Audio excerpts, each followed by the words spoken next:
woman, he was like, how is it possible this woman is attracting my ecstatic love? Normally, he wouldn't be attracted to a woman. So, it must be Kṛṣṇa in the form, dressed as a woman, covered. Just like in this material world, Kṛṣṇa's real form is covered by the material energy. Just like when it's a cloudy day, we don't see the sun. But does that mean the sun isn't there? Is the sun actually covered by the clouds? No. Because we are so insignificant and in such a low position, the clouds can cover our vision. But if you go up in an airplane, above the clouds, the sun is still there, still shining just as brightly. But we can't see because our eyes, our senses are defective. And they're easily covered by any obstruction.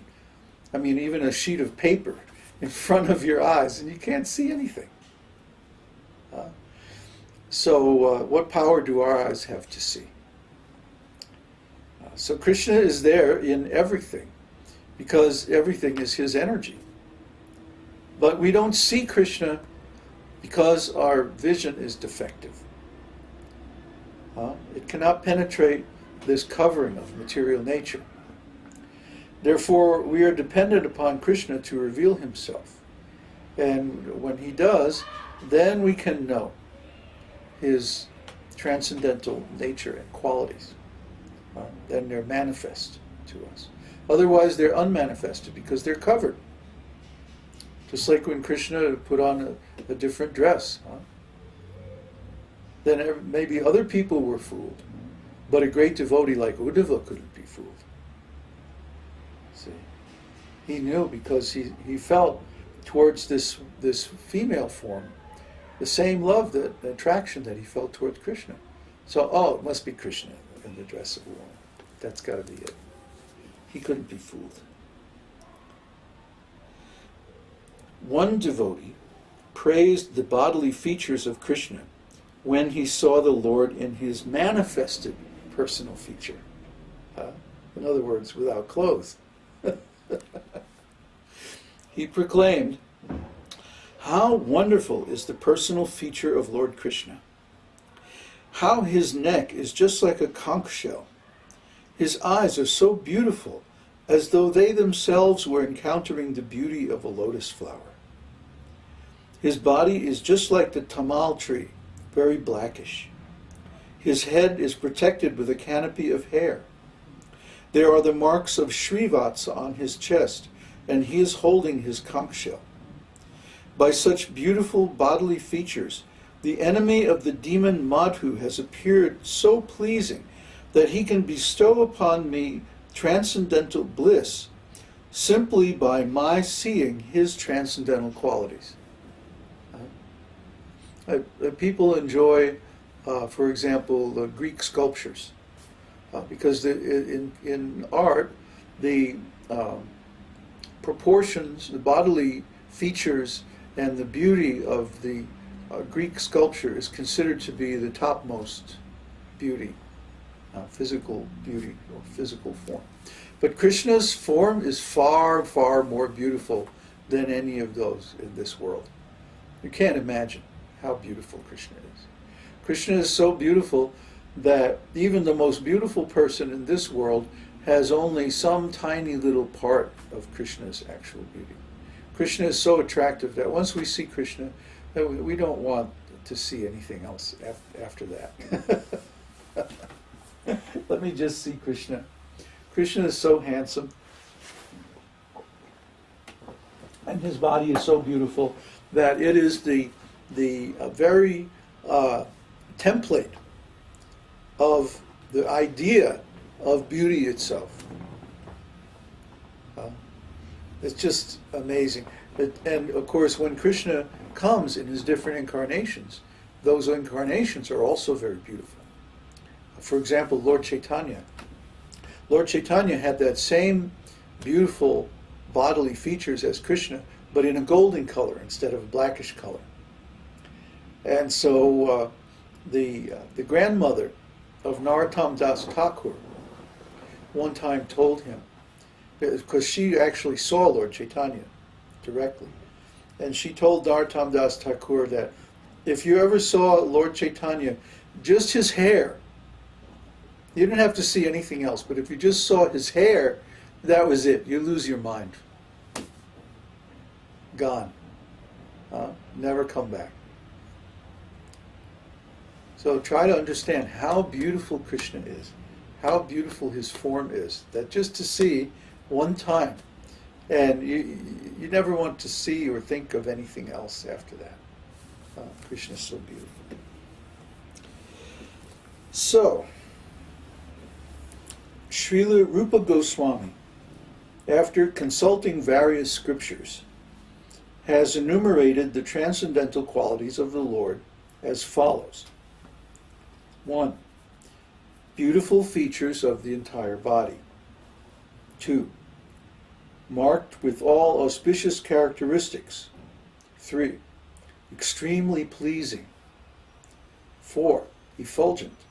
5. Strong. 6. Ever youthful. 7. Wonderful linguist. 8. Truthful. 9. Talks pleasingly. 10. Fluent. 11. Highly learned. 12. Highly intelligent. 13. A genius. 14. Artistic. 15. Extremely clever. 16. Expert. 17. Grateful. 18. Firmly determined. 19. An expert judge of time and circumstances. 20. Sees and speaks on the authority of Vedas or scriptures. 21. Pure. 22. Self-controlled. 23. Steadfast. 24. Forbearing. 25. Forgiving. 26. Grave. 27. Self-satisfied. 28. Possessing equilibrium. 29. Magnanimous. 30. Religious. 31. Heroic. 32. Compassionate. 33. Respectful. 34. Gentle. 35. Liberal. 36. Shy. 37. The protector of surrendered souls. 38. Happy. 39.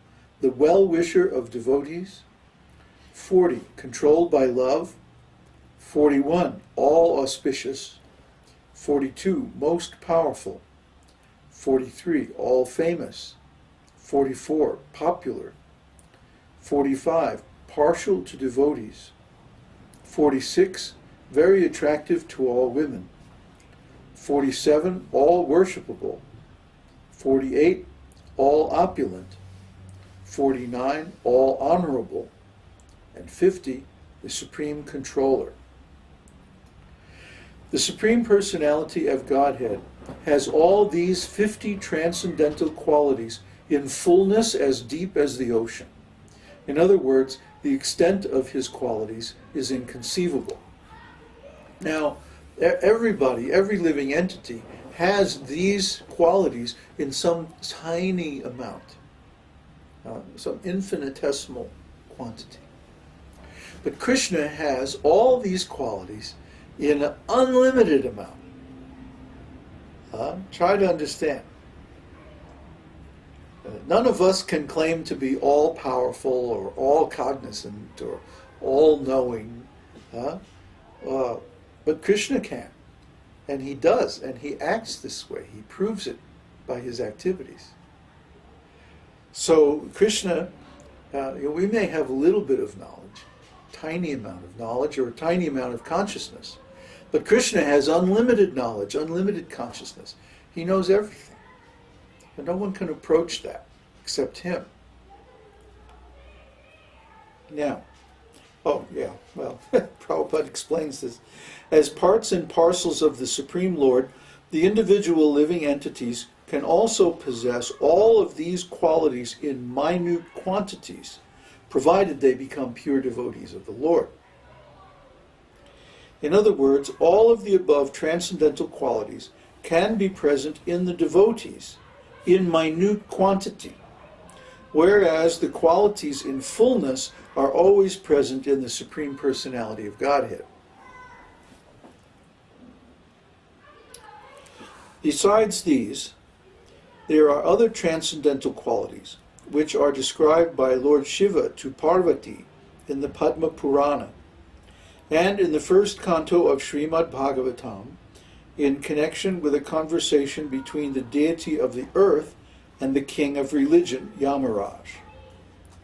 It is said therein, persons who are desirous of becoming great personalities must be decorated with the following qualities: truthfulness,